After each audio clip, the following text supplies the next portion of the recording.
শ্রীমদ্ ভগবদ গীতা। শ্রীমদ্ ভগবদ গীতাই একমাত্র ধর্মগ্রন্থ যা সঠিক জীবনযাপনের পথ বলে। গীতা জীবনে ধর্ম, কর্ম ও প্রেমের পাঠ শেখায়। শ্রীমদ্ ভগবদ গীতার জ্ঞান মানব জীবন এবং মৃত্যুর পর জীবনের জন্য উপযোগী মনে করা হয়।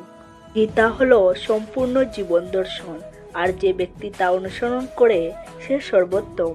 শ্রীমদ্ ভগবদ গীতায় মোট 18টি অধ্যায় রয়েছে এবং 700টি শ্লোক রয়েছে, যা সবার পক্ষে পড়া একটু কঠিন হয়ে পড়ে। তাই আজকের এই বিশেষ ভিডিওতে আমরা শ্রীমদ্ ভগবদ গীতার শ্লোক সম্বন্ধে কথা বলবো, যা শুনে আপনি শ্রীমদ্ ভগবদ গীতার প্রকৃত অর্থ জানতে পারবেন। এই জন্য এই কথাগুলি আপনি প্রতিদিন অবশ্যই শুনুন। তো চলুন শুরু করা যাক। হরে কৃষ্ণ, রাধে রাধে। জীবনের সত্য বোঝা কঠিন নয়। কখনো সেই দাঁড়িপাল্লায় নিজেই বসে দেখুন, যে দাঁড়িপাল্লা দিয়ে অন্যকে বিচার করেন। চলুন সেখানে যেখানে প্রয়োজন আছে, কারণ আলোতে প্রদীপের কোনো প্রয়োজন হয় না। কাউকে হারানো খুব সহজ, কিন্তু কাউকে জেতানো খুব কঠিন। দায়িত্ব মানুষকে সময়ের আগে বড় করে তোলে। সময় সেই যাকে আমরা সব সময় চাই, আর যাকে আমরা সবচেয়ে ভুলভাবে ব্যবহার করি। ত্যাগ ছাড়া কোনো কিছু অর্জন করা সম্ভব নয়। এমনকি একটি প্রশ্বাস নিতে প্রথমে নিঃশ্বাস ছাড়তে হবে। শরৎকালে শুধু পাতা পড়ে, মানুষের নজরে নিচে পড়ার কোনো ঋতু নেই। যখন কাউকে কারোর সাথে সম্পর্ক শেষ করতে হয়, তখন সে প্রথম তার জিহ্বার মাধুর্য শেষ করে।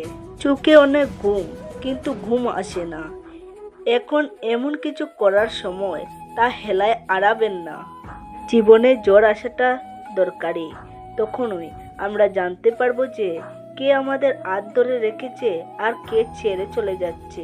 হৃদয় লাগানোর চেয়ে গাছ লাগানো ভালো, কারণ সে কত সৃষ্টি করবে না, সে অন্তত ছায়া প্রদান করবে। যে ব্যক্তি নিজের ভুল দেখতে পারে না, তার থেকে দূরত্ব বজায় রাখাই উত্তম। সবার গড়িতে যা বাজছে তা সবার ভাগ্যের সময় নয়। কখনো কাউকে খারাপ কথা বলবেন না, কারণ মন্দ আপনার মধ্যেও আছে এবং অন্যদের মধ্যেও আছে। বিজ্ঞান নিজেই একটি আশীর্বাদ, মানুষ কেবল এটি আবিষ্কার করে। আপনি যদি কিছু নিয়ে গর্ববোধ করেন, তবে শ্মশানে ঘুরে আসুন। আপনার চেয়ে ভালো মানুষ সেখানে ছাই হয়ে গেছে। জীবনে উঁচুতে উঠতে কোনো ডিগ্রির প্রয়োজন হয় না, শুধু ভালো কথাই মানুষকে রাজা করে। মাথা নত করুন, কেননা এটা নম্রতার পরিচয়। কিন্তু এটা মনে রাখবেন, আত্মসম্মান হারিয়ে মাথা নত করা নিজেকে হারানোর মতো।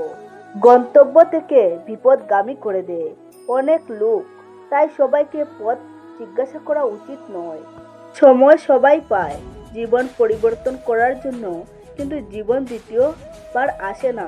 সময়ের সাথে সাথে নিজেকে পরিবর্তন করাই হলো জীবন। কেউ যদি আপনাকে ছোট করে দেখে, তার মানে আপনি তার উপরে আছেন। জীবন শুধু বাঁচার জন্য। মানুষ কি ভাববে তা ভেবে নিজের সময় নষ্ট করবেন না। খারাপ সময়ে কারোর হাত ধরুন, তার পাশে থাকুন এবং তাকে সাহস দিন।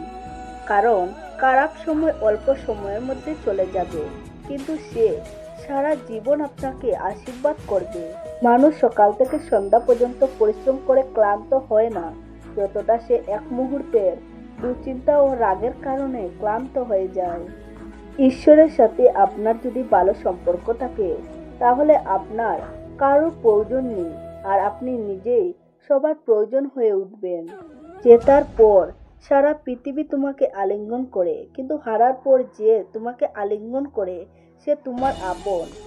আপনার গোপন কথা কাউকে বলবেন না, কারণ আজ যে আপনার সাথে আছে সে আগামীকাল আপনার বিরুদ্ধেও হতে পারে।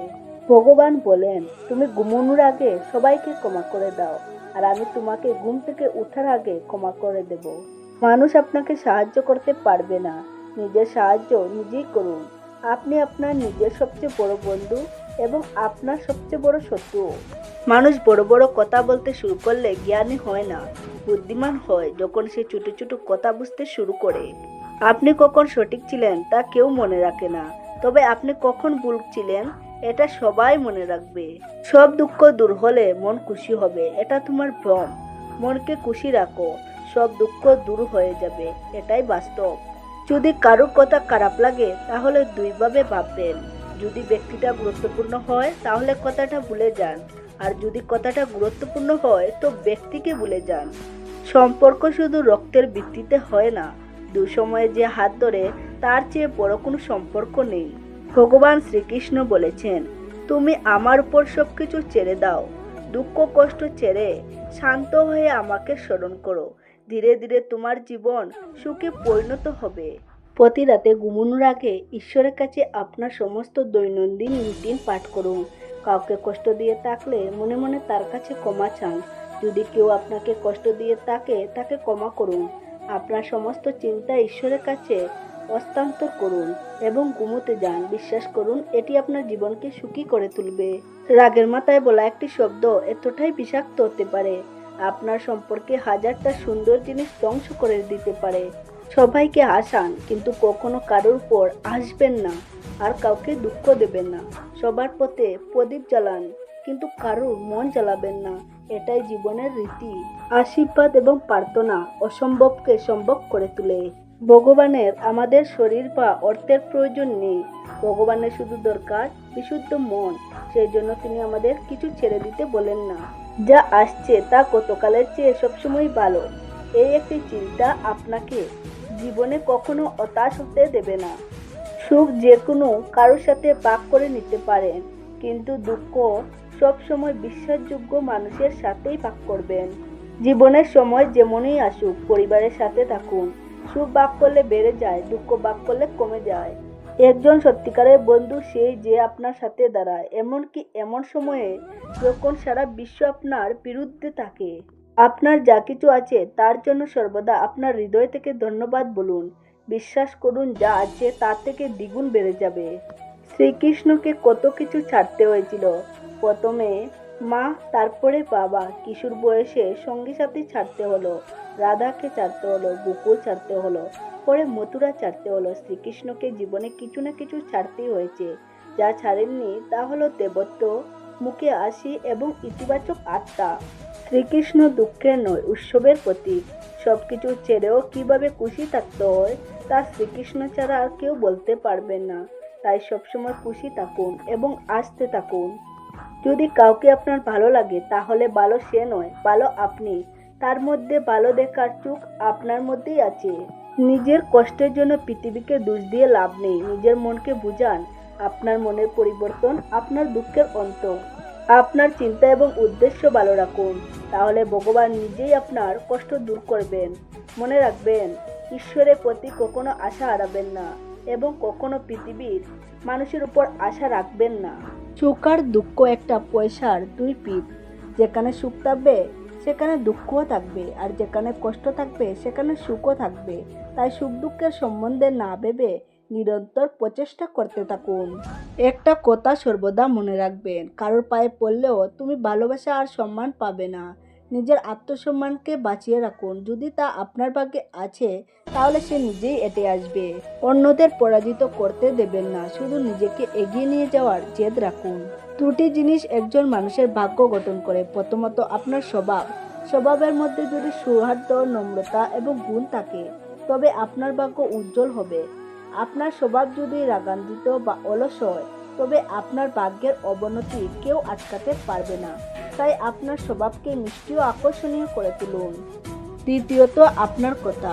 একটি শিশু 2.5 বছর বয়সে কথা বলতে শেখে, কিন্তু কখন, কোথায়, কিভাবে, কি কথা বলবে তা সারা জীবনেও বুঝতে পারে না। যে কখন, কিভাবে এবং কতটা কথা বলতে হবে তা বুঝতে পারে, যে তাকে সফল হওয়া থেকে কেউ আটকাতে পারবে না। বাবার থেকে বড় কোনো উপদেষ্টা নেই, মায়ের ছায়ার থেকে বড় কোনো পৃথিবী নেই, ভাইয়ের থেকে ভালো কোনো ভাগিদার নেই, বোনদের থেকে ভালো চিন্তক নেই। এই স্বার্থপর পৃথিবী থেকে কোনো আশা রাখবেন না, আশা রাখবেন শুধু নিজের উপরেই। একটা কথা সবসময় মনে রাখবেন, মদের দোকানে বসে জলপান করলে মদকের মর্যাদা পাবেন, মন্দিরের সামনে বসে জলপান করলে আপনাকে সাধুর মর্যাদা দেওয়া হবে। আপনি কার সাথে মিশছেন এটা খুবই গুরুত্বপূর্ণ। আপনার কাছে যা আছে তা যদি আপনি যত্ন না করেন তবে আপনি জীবনে সুখ পাবেন না। কোনো কথাতে রাগান্বিত হওয়ার সাথে সাথে আমরা সত্যের পথ ত্যাগ করি এবং নিজেদের জন্য চেষ্টা শুরু করি। আপনার শরীরকে সুস্থ রাখা আপনার কর্তব্য, অন্যথায় আপনি আপনার মনকে শক্তিশালী এবং পরিষ্কার রাখতে পারবেন না। সত্যকে নিজের ভূমি বানাও, সত্যকে তোমার বাড়ি করো, কারণ এই পৃথিবীতে আর কোনো গড়ই এর চেয়ে বড় হতে পারে না। ভালো কাজে মনকে একাগ্র করুন, তাহলে দেখবেন আপনি সুখে ভরে যাবেন। আসল সমস্যাটি হলো আপনি মনে করেন যে আপনার কাছে এখনো ওই ধরনের কাজ করার জন্য অনেক সময় আছে। পৃথিবীতে কোনো কিছুই একা নেই, সব কিছু অন্য সব কিছুর সাথে সম্পর্কিত। যদি একজন ব্যক্তি এমন একটি লক্ষ্য খুঁজে না পায় যার জন্য সে মরতেও পারে, তবে সে বেঁচে থাকার যোগ্য নয়। আপনি যদি আমার মতো ভাগ করে নেওয়ার শক্তি জানতেন তবে আপনি কখনোই ভাগ না করে খাবার খেতেন না। আমাদের জীবনে এমন কিছু লক্ষ্য থাকা উচিত যা আমাদের সকালে ঘুম থেকে উঠলে কিছু কাজ করতে বাধ্য করে। বিশ্ব সবসময় প্রশংসা এবং দোষারোপ করার উপায় খুঁজে এসেছে। এটা বরাবরই হয়ে আসছে এবং হতেই থাকবে। তাই কে কী বলে তাতে মন কম দিন আর আপনার কাজে বেশি মনোযোগ দিন। সর্বদা আপনার চেয়ে জ্ঞানী কারোর সাথে ভ্রমণ করুন। মূর্খদের সাথে ভ্রমণের চেয়ে একাকী ভ্রমণ করা ভালো। বিশ্বাস ছাড়া আপনি কোথাও পৌঁছাতে পারবেন না। যদি আপনি ধর্মকে পেতে চান তাহলে বিশ্বাস অত্যন্ত জরুরি। বন্য পশুর চেয়ে একজন প্রতারক দুষ্ট বন্ধুকে বেশি ভয় পাওয়া উচিত। পশু শুধুমাত্র আপনার শরীরের ক্ষতি করতে পারে, কিন্তু একটি খারাপ বন্ধু আপনার বুদ্ধির ক্ষতি করতে পারে। যদি আপনার নিজের উপর সম্পূর্ণ নিয়ন্ত্রণ থাকে তবে আপনি সেই ক্ষমতা অর্জন করতে পারবেন যা খুব কম মানুষই অর্জন করতে পারে। তো বন্ধুরা, ভিডিওটি আজ এই পর্যন্ত। যদি আপনাদের ভালো লেগে থাকে তাহলে অবশ্যই একটি লাইক করবেন আর বন্ধুদের সাথে শেয়ার করতে ভুলবেন না। ভালো থাকুন, সুস্থ থাকুন। ধন্যবাদ।